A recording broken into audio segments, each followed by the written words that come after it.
नमस्कार सर, जय गुरु नमस्कार। शंकर। मेरा नाम मृदुमलय बर्मन है। तो सर मेरा क्वेश्चन ये है कि छोटे घर, शोर और कामकाज के बीच मतलब पढ़ना अक्सर थोड़ा मुश्किल हो जाता है।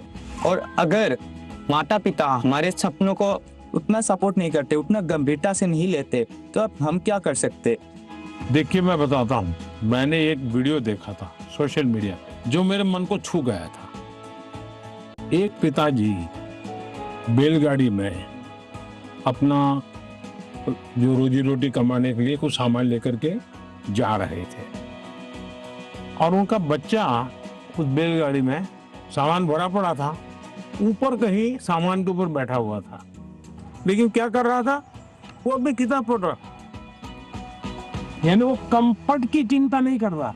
Yes sir. कुछ लोग होते हैं कि भाई नींद नहीं आती। क्यों नहीं आती? कमरा ऐसा है, अगर उसको 5 स्टार होटल में रखोगे ना तो भी नींद नहीं आएगी। हाँ। तो ये जो सोच है कि सुविधा होगी तो क्षमता आएगी, ऐसा नहीं है। हमारे देश में बोर्ड की एग्जाम में जो नंबर लाते हो बच्चे कौन है? छोटे छोटे गांव के हैं। पहले क्या होता था? बड़े परिवार के, बड़ी स्कूल के बच्चे ही। अब ऐसा नहीं है, छोटे छोटे परिवार के।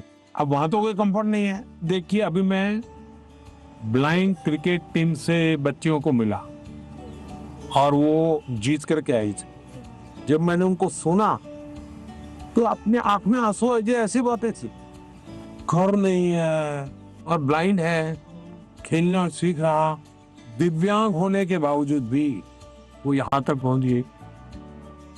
तो उसको कहाँ पैदा हुई, कहाँ रहती थी, उसमें मैटर नहीं करता था। तो हम कंफर्ट जोन ही जीवन बनाता है, ये भ्रम में नहीं रहना चाहिए। जीवन बनता है जिंदगी जीने के तरीके से। माननीय प्रधानमंत्री जी को देखा तो मुझे तो अपने आप पर विश्वास नहीं हो रहा कि वो आ रहे हैं लीडर है इंडिया के। तो मुझे लगा कि वो बहुत सीरियस रहते होंगे, लेकिन जब उनसे बातें की ना, बातें करके अपने अपने लगे। उन्होंने जो एडवाइस दी थी उसको सुनकर ऐसा लगा कि हाँ मैं तो ये कर सकता हूँ। अब मैं वो फॉलो करूंगा और अपने जीवन में उसको उन एडवाइस को फॉलो करने की कोशिश करूंगा। वनकम सर। वेलकम सर मेरा नाम निखिल है सर। मैं लैंड ऑफ टेम्पल्स तमिलनाडु से आया हूँ सर। तो एग्जाम्स के वक्त कभी कभी हमारे घर में गेस्ट आते हैं सर और वो हमारे प्रिपरेशन के बारे में पूछते हैं। कुछ चीज़ें हम अपने माइंड से निकाल के रख देते हैं, भूलना चाहते हैं, उसी के बारे में वो वापस पूछते हैं और हमें उसके बारे में याद दिला देते हैं सर। और इसके बारे में हमारे मम्मी पापा भी कुछ कर नहीं पाते सर। तो मैं आपसे ये पूछना चाहता हूँ, ऐसे सिचुएशंस को हम कैसे हैंडल कर सकते हैं सर? मैं एक चालाकी बताता हूँ। क्या करना चाहिए? जैसे आए ना, बोले अंकल जी आप बहुत सफल व्यक्ति है, मैंने सुना है, मुझे आप बताइए ना, बचपन में आप कैसे पढ़ते थे? क्या आपको कभी गुस्सा आता था? क्या आपको कभी टीचर मारते थे? क्या आप कैसे करते थे? वो पूछे उसके पहले आप पूछो, आप देखिए पूरा टेबल टर्न हो जाएगा। हाँ सर। जब वो आए मैं टोटली सरप्राइज था।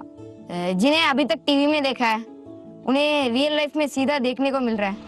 और उन्होंने बहुत क्रिएटिव आंसर दिया, मैंने एक्सपेक्ट नहीं किया था। उन्होंने बोला कि सीधा टेबल पलट देने के लिए। हमें उनसे जाके पूछना चाहिए कि आपने कैसे किया लाइफ में, आपने इस स्टेज में इस पड़ाव को आपने कैसे पार किया।